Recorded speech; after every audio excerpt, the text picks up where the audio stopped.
اطرت نبی علیہ السلام۔ فأين تذهبون وأنى تؤفكون والأعلام قائمة والآيات واضحة والمنار منصوبة فأين يتاه بكم وكيف تعمهون وبينكم عترة نبيكم؟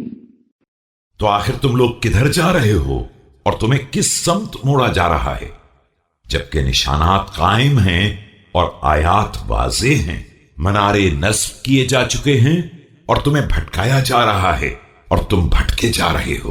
دیکھو تمہارے درمیان تمہارے نبی کی اطرت موجود ہے۔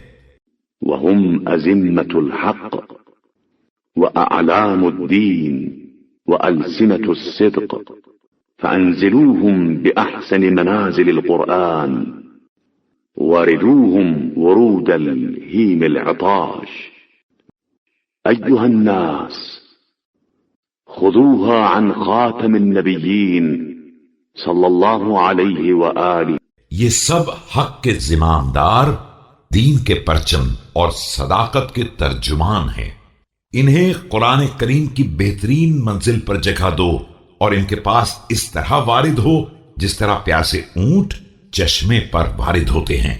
لوگو حضرت خاتم النبیین صلی اللہ علیہ وآلہ وسلم کے اس ارشاد گرامی پر عمل کرو۔ إنه يموت من مات منا وليس بميت ويبلى من بلي منا وليس ببال فلا تقولوا بما لا تعرفون فإن أكثر الحق فيما تنكرون وأعذروا من لا حجة لكم عليه وهو أنا۔ کہ ہمارا مرنے والا میت نہیں ہوتا ہے اور ہم میں سے کوئی مرور زمانہ سے بوسیدہ نہیں ہوتا ہے۔ خبردار وہ نہ کہو جو تم نہیں جانتے ہو، اس لیے کہ بسا اوقات حق اسی میں ہوتا ہے جسے تم نہیں پہچانتے ہو، اور جس کے خلاف تمہارے پاس کوئی دلیل نہیں ہے اس کے عذر کو قبول کر لو، اور وہ میں ہوں۔